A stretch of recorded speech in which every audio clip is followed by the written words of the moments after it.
Good evening and welcome to the Cancer Education Series. My name is Chris Goodale and I'm the Executive Director of Above and Beyond Cancer. Tonight's Cancer Education Series is brought to you by MercyOne and Above and Beyond Cancer through a grant that we've received from the Iowa Cancer Consortium. It's my weekly pleasure to introduce the founder of Above and Beyond Cancer, Dr. Richard Deming, who will introduce our speaker tonight. Dr. Deming? Great, thanks, Chris. And thanks everyone for joining us. It's my pleasure tonight to actually have a conversation tonight with a good friend, colleague, and teammate. Tami Singleton is a palliative care nurse who's been with Mercy for many years, and we've had the real pleasure of being teammates to take care of many, many patients. So we're going to have a conversation tonight about the role of palliative care in caring for patients with cancer. Hi, Tami. Hi, Dr. Deming. Thank you. Thank you. You're welcome. Tami, maybe I'll let you just introduce what is palliative care, how is it different from hospice care, and give us a little bit of background about palliative care, and then we can have a conversation about the role it plays in all the patients that you and I have the opportunity to work together with. Okay. So I started out, and I'm sure some people are kind of looking at and wondering exactly why the name of this was Be the Butterfly or Become the Butterfly. And the reason for that is because I kind of see palliative care that way and hospice. You know, butterflies have kind of fascinated scientists for years, and ever since I've been a little girl, I've loved them with all their bright colors. But the reason they fascinate scientists is because the butterfly, it actually represents the final stage in a very fascinating life. And I kind of look at our patients who sometimes are diagnosed with those incurable cancers kind of in the same way. You know, they start out at the caterpillar with all those legs and all those people to support them, and they're running to this test and that test and getting chemo and getting radiation, and just all those legs are go, go, going with the whole thing to kind of get a handle on this disease. And as they get stronger, they kind of develop their own little cocoon and their own little world of people and around them. And that's kind of what palliative care does, is kind of wrap you in a cocoon of support. And while you're in there, just like the chrysalis is what it's called for a butterfly, your body kind of starts changing, things start changing about you. And eventually you become the butterfly. Most butterflies actually only live 7 to 10 days, although some, I guess, can live up to 6 months. But the butterfly during that final time of its life is this beautiful thing that gets to travel and see beautiful things and have joy and enjoy life. And I kind of see our patients in the same way, you know. Palliative care and hospice care are both geared around that idea of wrapping you in that cocoon of support and love and helping to improve your quality of life, make it the very best it can be. When palliative care first started, it truly was more geared towards hospice than very end of life. But in the last 10 or 15 years, there's been a real push to kind of move us upstream, to kind of do that onboarding early. So hospice, every bit of hospice is palliative care, but not all palliative care is hospice. So hospice is for someone who has a life expectancy of 6 months or less if the disease progresses at its normal rate, although we all know that there's no such thing as normal, everybody's different. But as the doctors use their tools to prognosticate, it's at 6 months or less.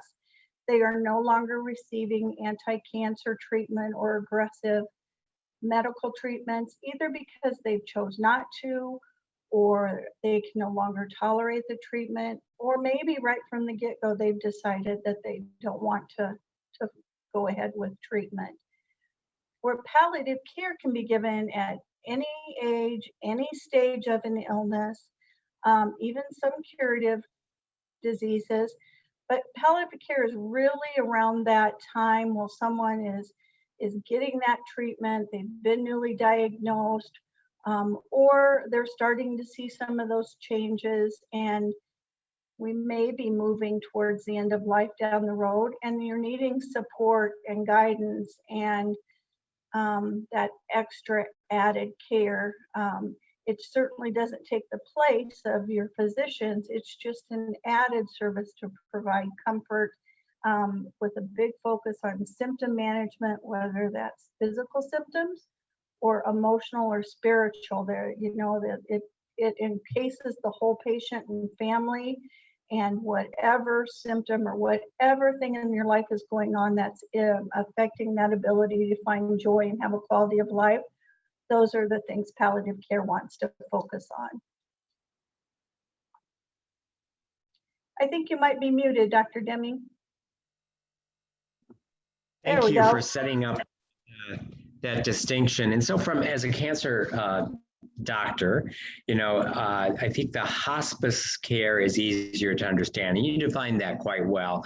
Hospice benefits, often insurance programs have hospice benefits, and enrolling patients in hospice care not only provides sort of a greater number of services we can provide for the patient at home, but it often ends up being economically advantageous for patients and families. But we would never enroll a patient in hospice unless their prognosis based on, you know, average survival was 6 months or less. And also when we enroll someone in hospice, it's with the understanding that we're no longer doing active anti-cancer treatment, not that they can't be getting care. Palliative care, as you did point out, is for any patient at any stage of the disease. And it doesn't even imply that you have an incurable cancer. You've defined it sort of from your perspective as someone who provides palliative care. As a doctor, let me kind of explain, when would I bring palliative care onto the team? Symptom management is one thing. So it could be a patient that's going through treatment that either has a lot of symptoms, pain, nausea, diarrhea, either from the cancer itself, or they're having a lot of symptoms from the cancer treatment. And having palliative care on board gives another care provider. So as I always say, when I bring Tami into the room and say, let me introduce you to Tami, Tami's going to be joining the team. Tami is a palliative care nurse. Her role isn't treating your cancer. Her role is anything else we can do that might improve your quality of life. So Tami isn't putting her heads together with us deciding which chemotherapy, which radiation, how to do the anti-cancer treatment. Tami is focused on the patient and their family. What can we do in addition to the cancer treatment that can provide relief of symptoms? Now, I will admit that every cancer doctor does palliative care. Every cancer doctor tends to not just the cancer, but the symptoms and pain and all of the other symptoms. But to have a care provider whose whole focus is not on the cancer, but on the patient is really beneficial. The other thing I would say is what a palliative care specialist can do is, as they get to know the patient, they are often very good at helping patients sort out goals and expectations. So extremely important at any point in time, but especially when you're taking care of patients who have cancer, that even if the anti-cancer treatment works, you know the patient is not going to be cured of their cancer.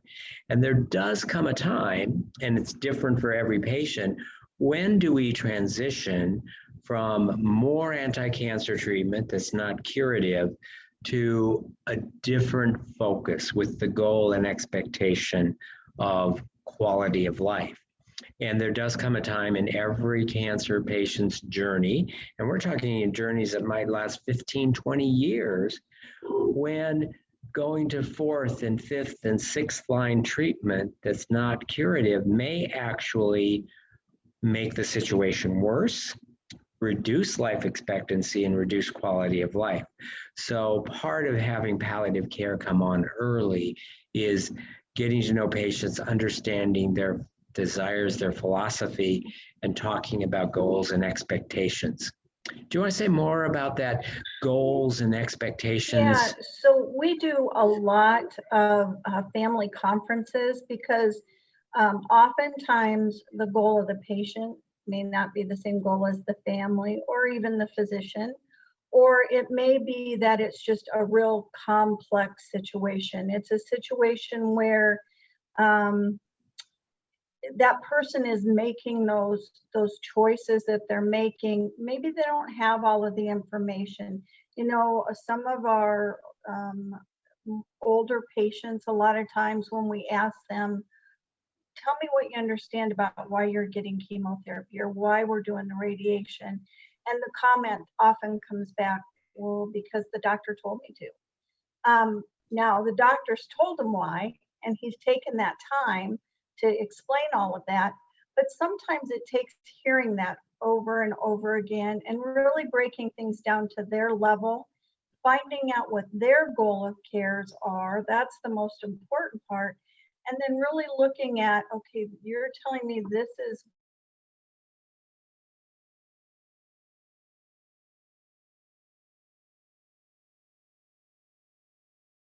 and then if it doesn't, we need to find out why. Is it misunderstanding? Is it a family dynamic issue? Is it fear, you know, of having some symptoms? Are there spiritual concerns? Do they feel that choosing, say, maybe not to have a feeding tube is against their religious directives or their religious beliefs?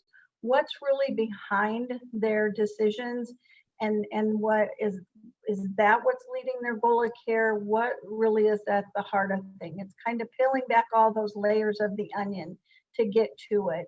And Dr. Deming is absolutely right. Most all physicians do generalist palliative care. There's absolutely no question about that. And as Dr. Deming and I have talked many times, there are some physicians who are very comfortable having these discussions and do a wonderful job. And there are others who would love to be able to do it, but don't have the time. We're a palliative care team. You know, we set about an hour, hour and a half aside for each patient visit. The docs just can't do that when they have other patients waiting to come in. And so you really get down to the gut of that person to know. And sometimes patients don't want to tell the doctor something because they've formed such a bond going through all the cancer treatment. They don't want to disappoint the physician if they decide that they want to stop. And I know it sounds silly, but we hear it a lot, don't we, Dr. Deming? I don't want to let my doctor down. Yeah, that's a very good point. And there are patients who will go from treatment to treatment to treatment, knowing that it's not a cure and knowing that it's not likely to be a benefit, but they don't want to let their doctor down by saying, you know what, I think we'll go without the treatment. Tami, I think we should share with our audience kind of one of the seminal studies that showed the value of palliative care. So it was published about 10 years ago in the New England Journal, and the patient population that was being studied were patients with stage 4 lung cancer, so incurable, treatable, but not curable lung cancer. And the group was randomly divided into 2 groups. The first group got all of the chemotherapy, radiation therapy, any management that they felt was appropriate.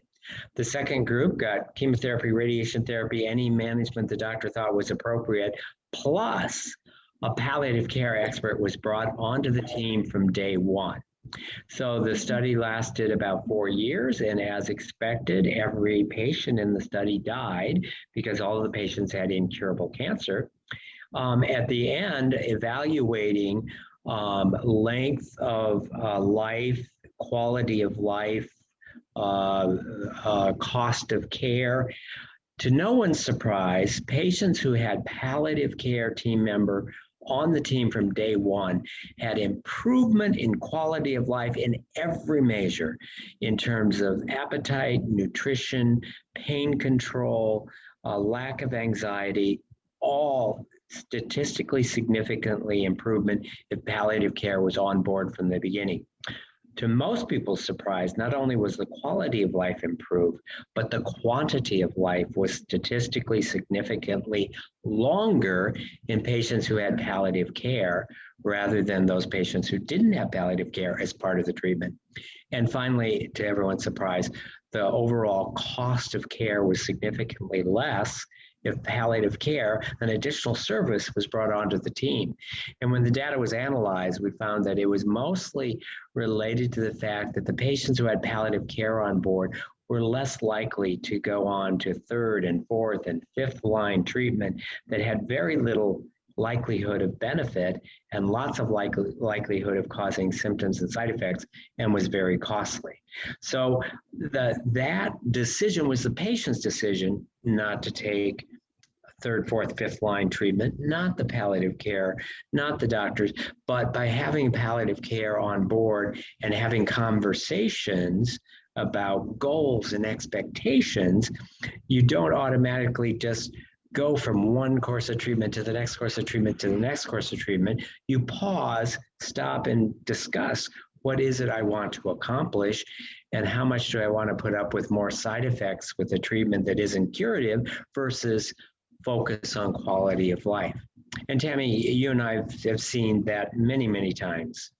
And I think the other interesting thing that came out of that study was the physicians involved also reported an overall increase in their satisfaction in working with those patients.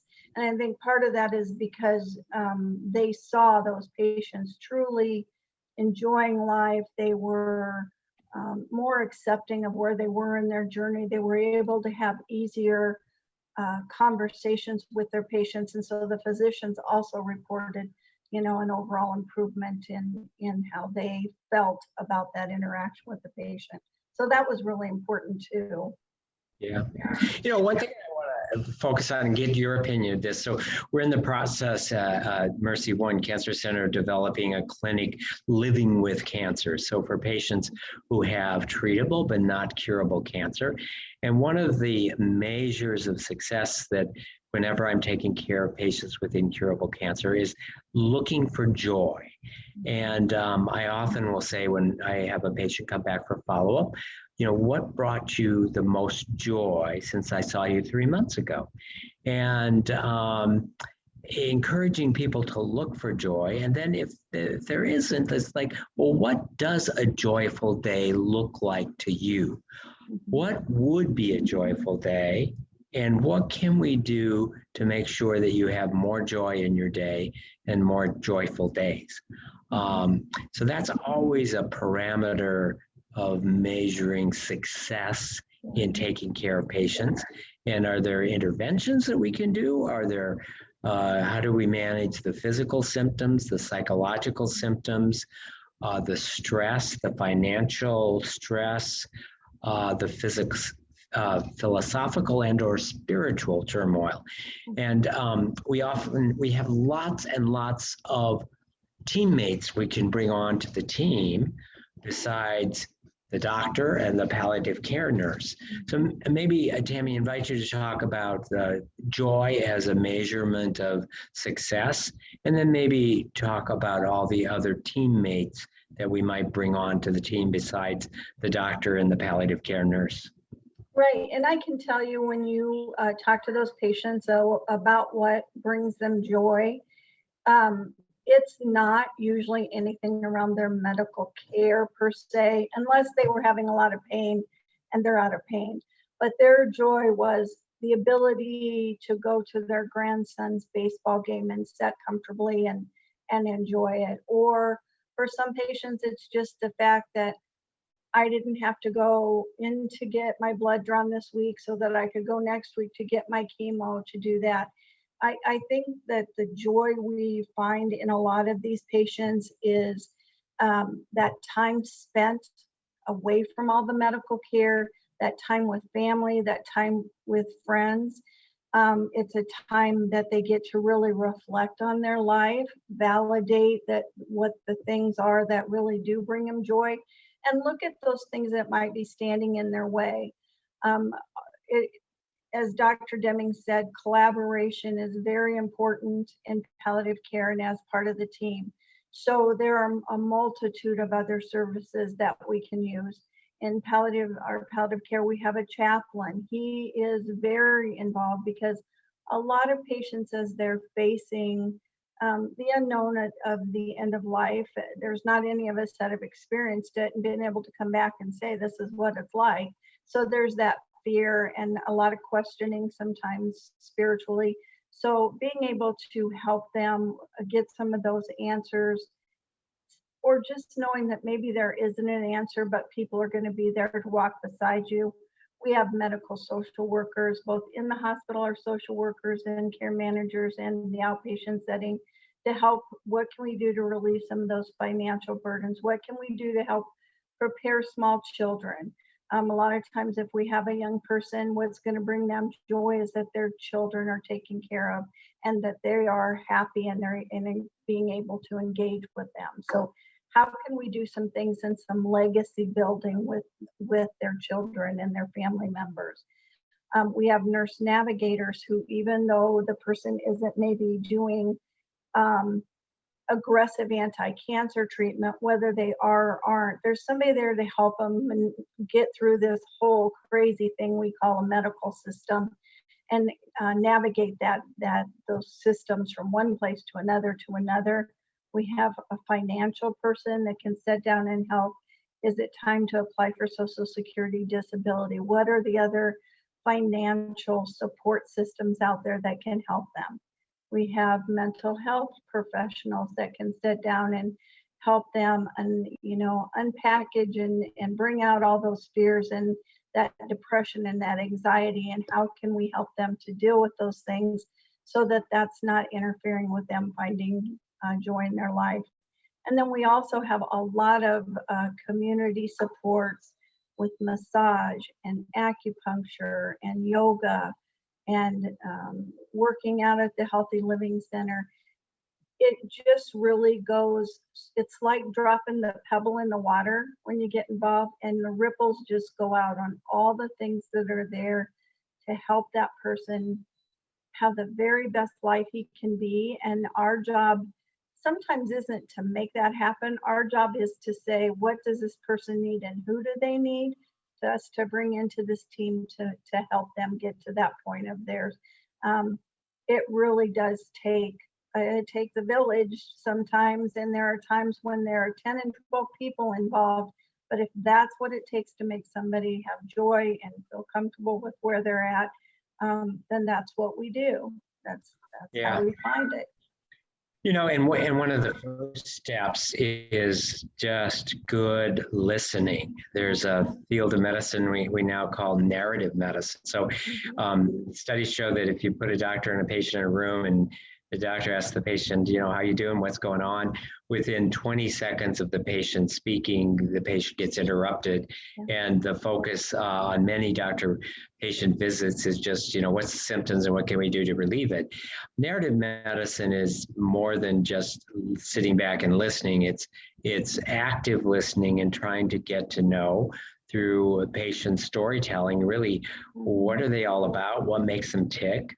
Who's involved in their family, what's meaningful to them.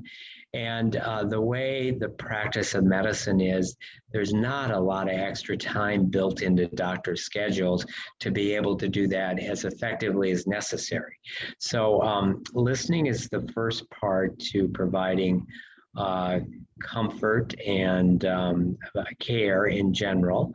And the more that we know about the patient, their family, their desires, their goals, the better we are able to serve them.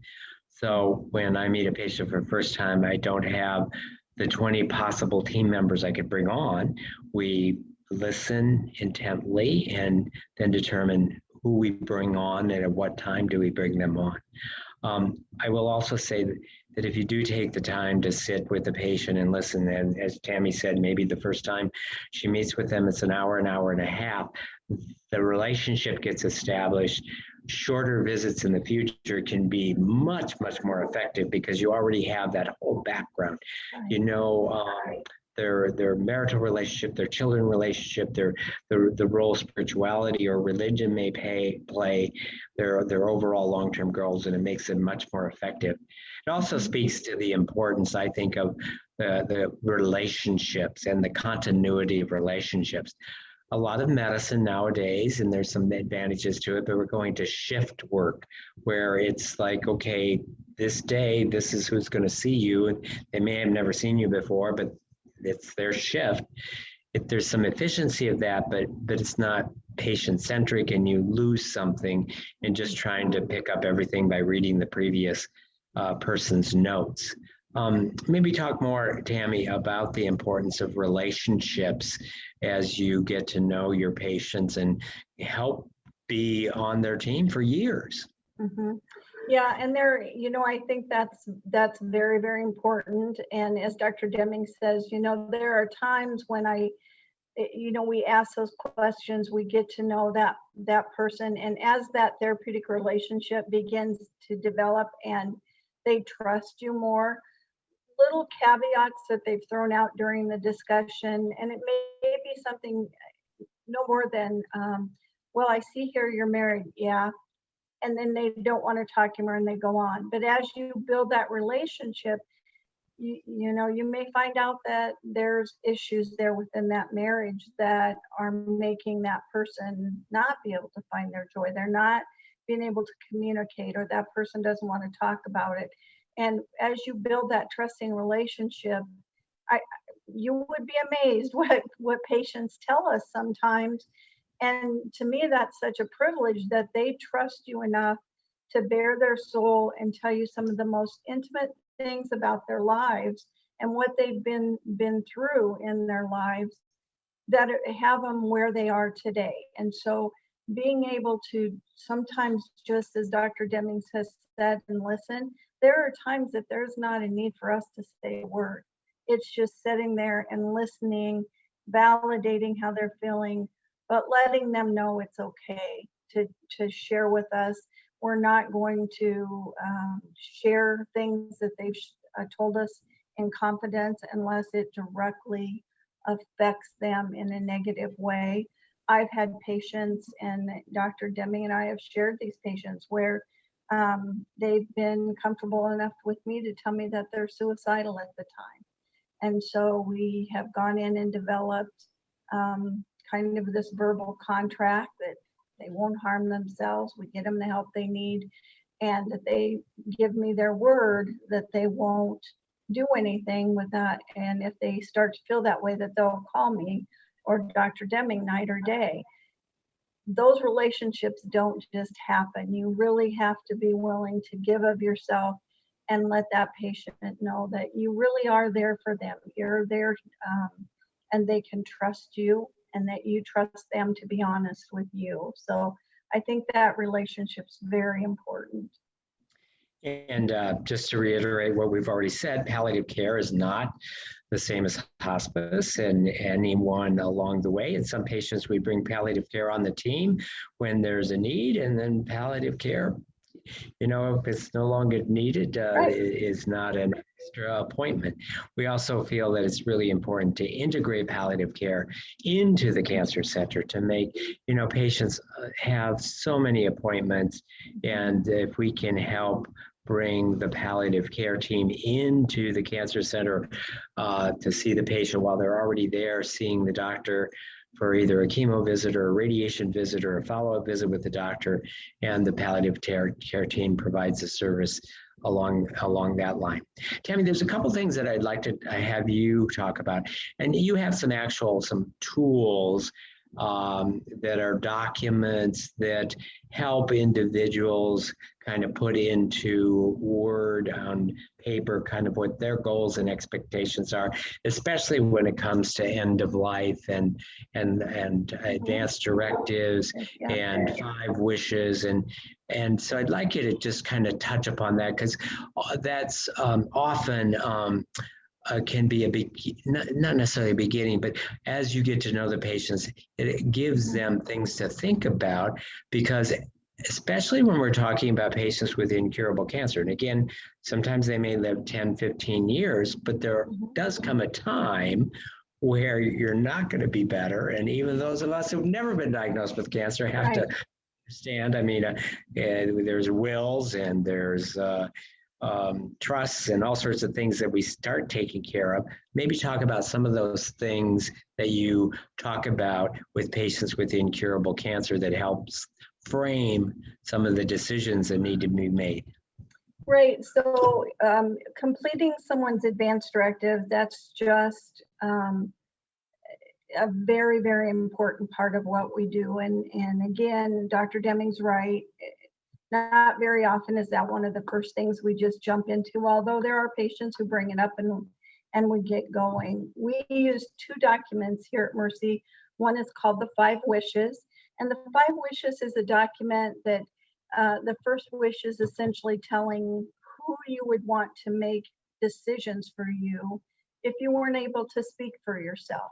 And before someone chooses that person, I always make sure they understand that sometimes the spouse may not agree, or the child they're naming, but that person has given their guarantee that whether they agree with the person's choices or not, they will act as their advocate and they will honor those, because we do run into situations where people just have different philosophies. And so it's very important that the person they choose to be their durable power of attorney for healthcare is willing to advocate and follow that person's wishes.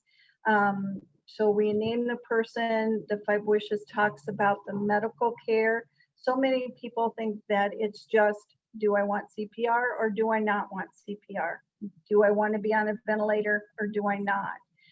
And it's not like it is on TV where you have a heart attack and you collapse. They do CPR for a minute or 2. By the first half hour of the show, they're awake, they're talking on their ventilator, and then by the end of the show, they're off the ventilator and back to work. It doesn't work that way. And we need to we spend a lot of time with people explaining what CPR really is, what their chances of survival are. We have documents that we can show them that really outline that. But it's not just that. It's things like blood transfusions and dialysis and IV antibiotics and all those other life prolonging things that may be appropriate now. But if the person's at the very end of life, what are their wishes as they progress through different illnesses? And the 5 Wishes document has several different scenarios, and the person can choose, well, yes, I would want that, or not at all, or yes, go ahead, but if the doctor determines that there is not a hope of recovery, then stop. And then there's always an area to be right out. And I help people, really express to me what their wish is.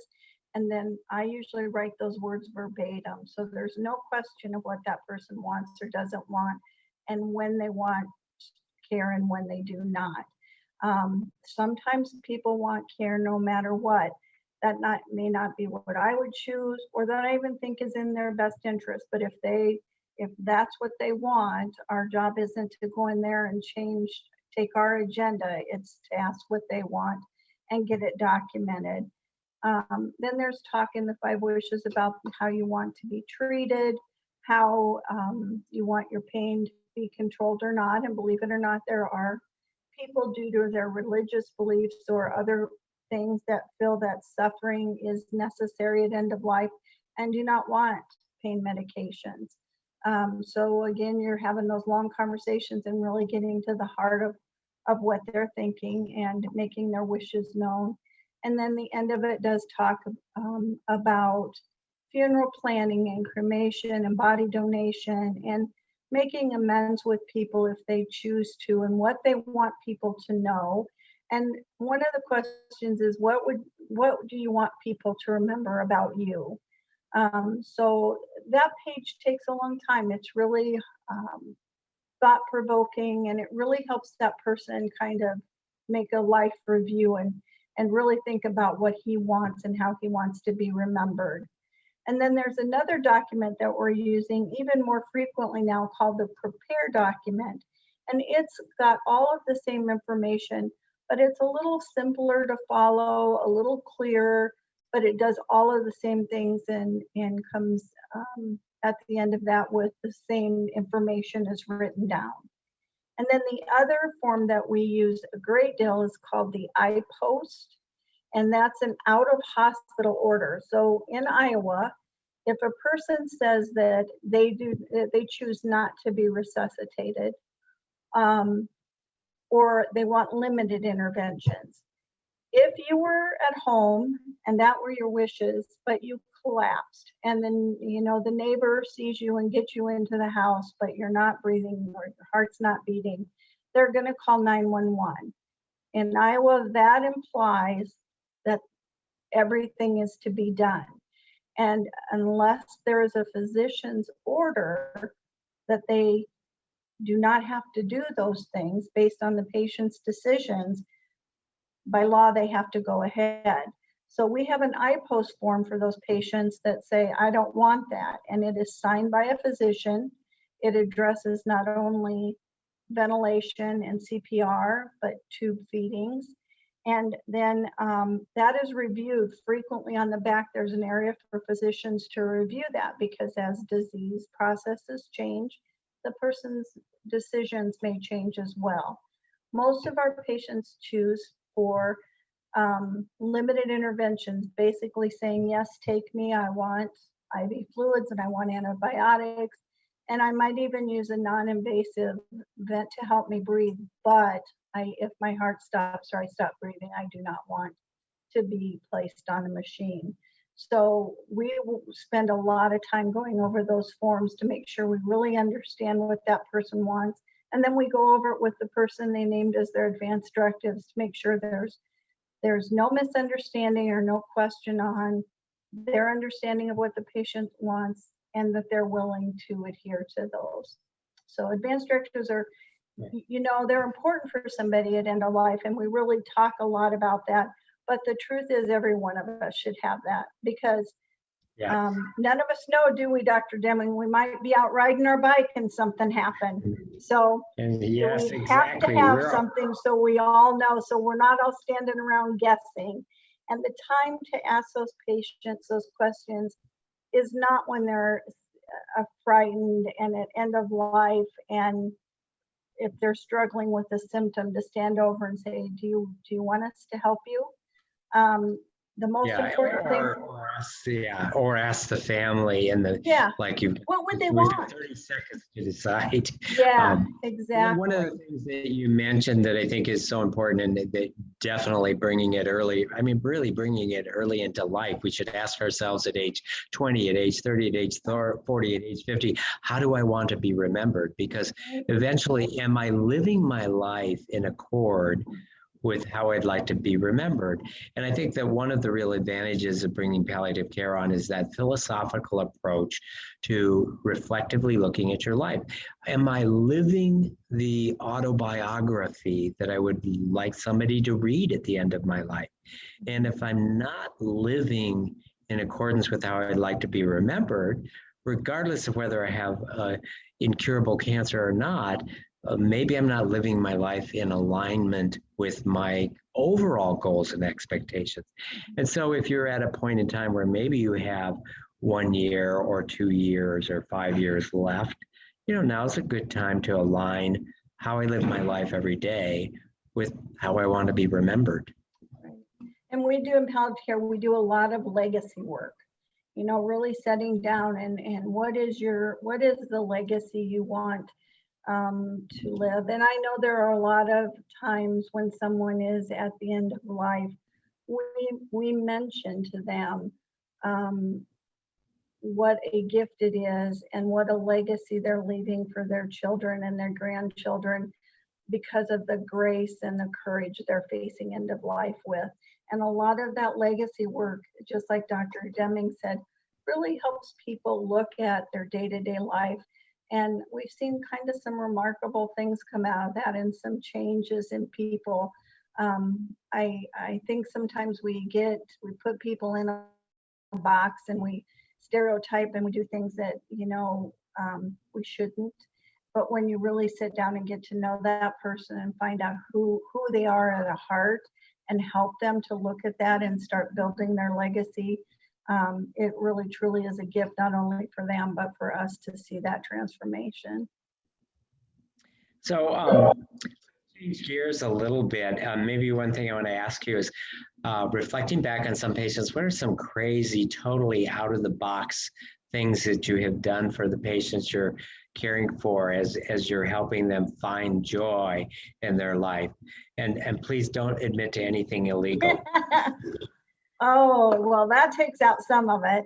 I think of a couple people. There was a gentleman that had a brain tumor. This gentleman in his earlier life had been a very prominent attorney in the Des Moines area. I first met him, actually. This just shows you how life connects things together. I first met him working when I was an emergency room nurse, and he was homeless then at the time, and he would come in periodically with wounds and different things, and he was very well read. He loved literature, and he could tell you about all the great authors and poets and recite poems. He was a very remarkable man. But then I kind of lost touch with him when I moved out of the emergency medicine field, and he ended up here in the hospital with a brain tumor, and he was blind. And he was still homeless and living by his choice. And he lived actually under the bridges behind the Des Moines police station. And I don't know for any of you that were around here at the time, but maybe you remember when at McDonald's, you could get 10 hamburgers and 10 small fries for $10 on Tuesdays. So the people in the camp, when I would go, would kind of scatter, but I always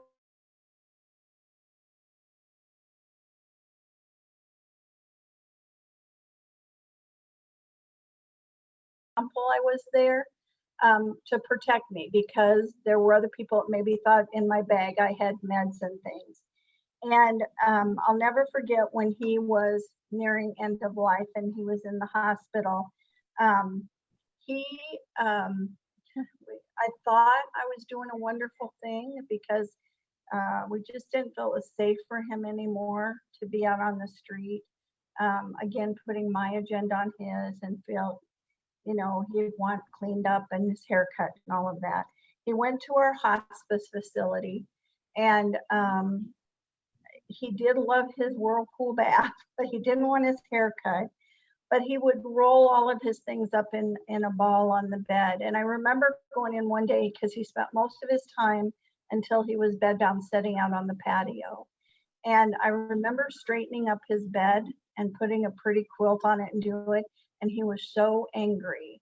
So as he neared the end of his life, I took all of his blankets and I took those out on the patio outside. I had an air mattress from home, and I put that down, and I wadded all those dirty blankets up on that air mattress, helped him outside to lay down on that, and then I sat with him there until he passed that night, because that's what he wanted to do.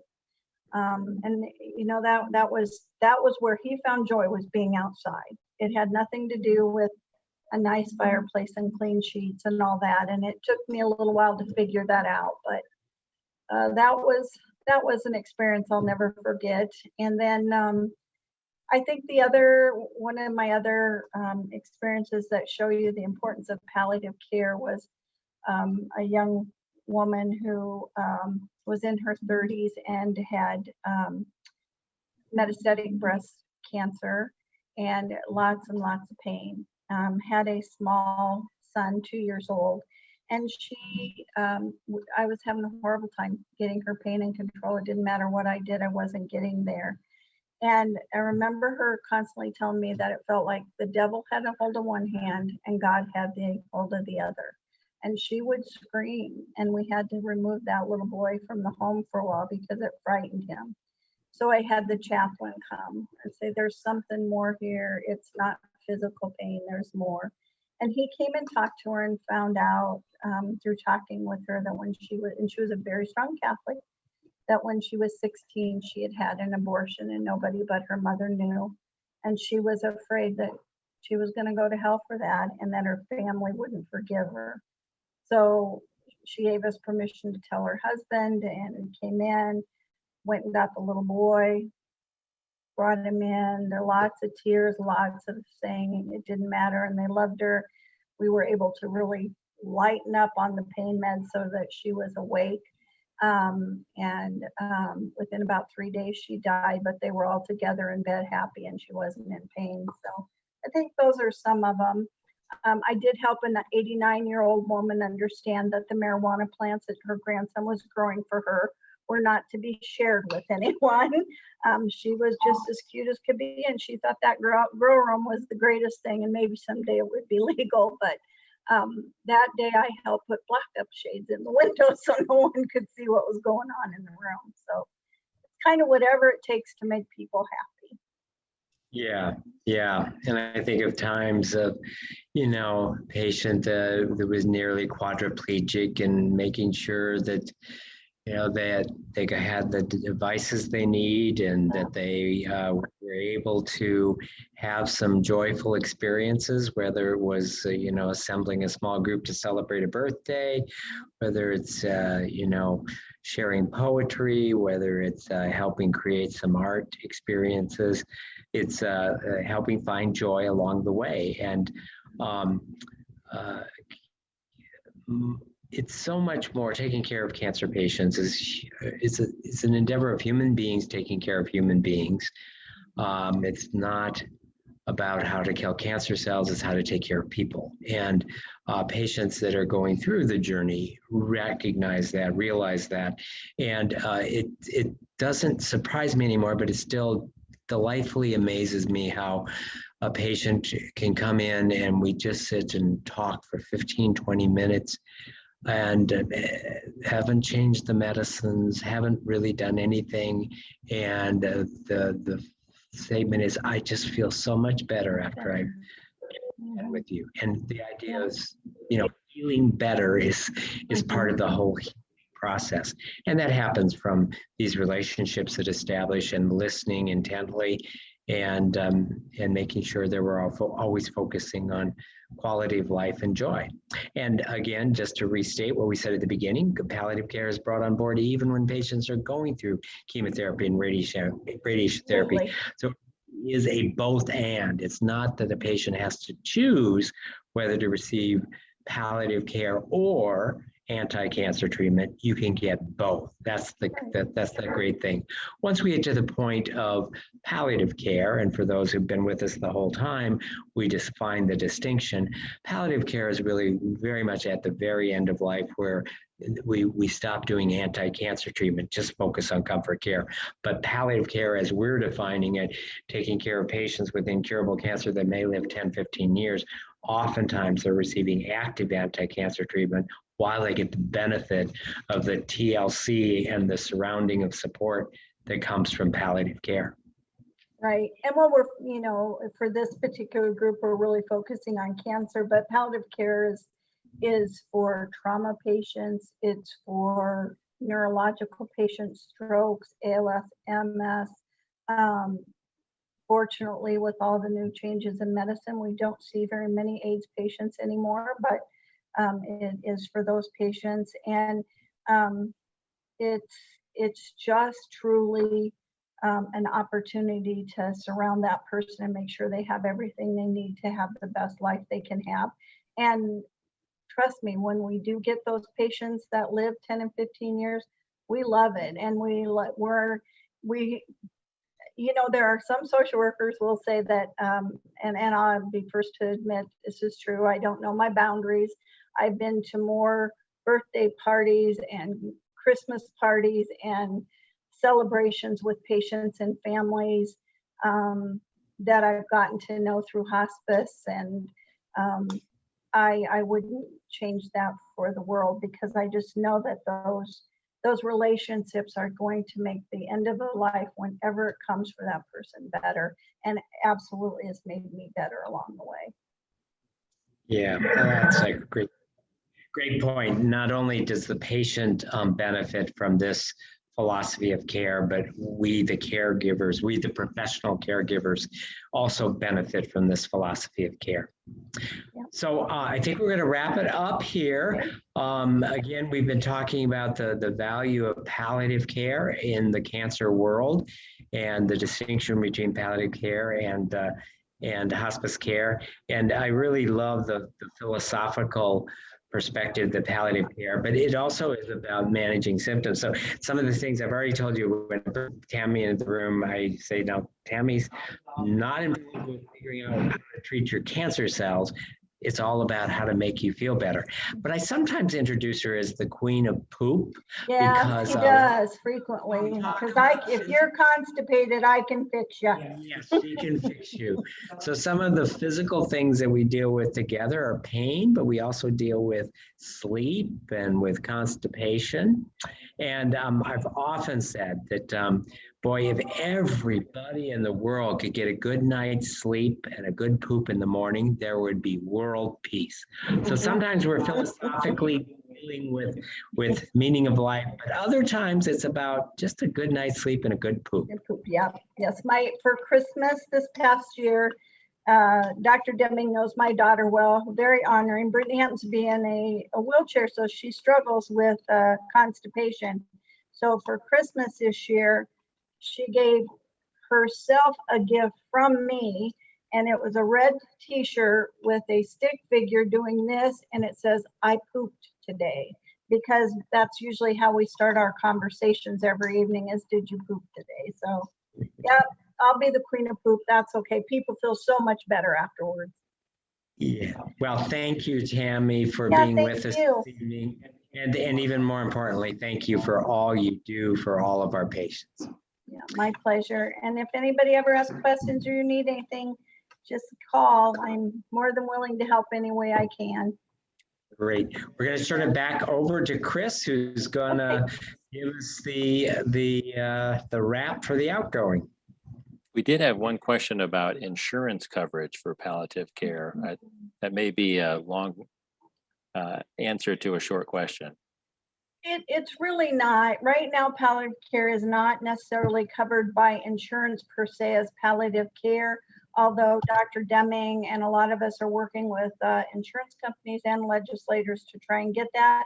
But we do work with some of the organizations to do home care. So if you meet the home care benefit, we add the palliative care link to that, so that they get some of the care they need from a home care nurse and then a hospice palliative care nurse. Someday it'll be covered. I know it will.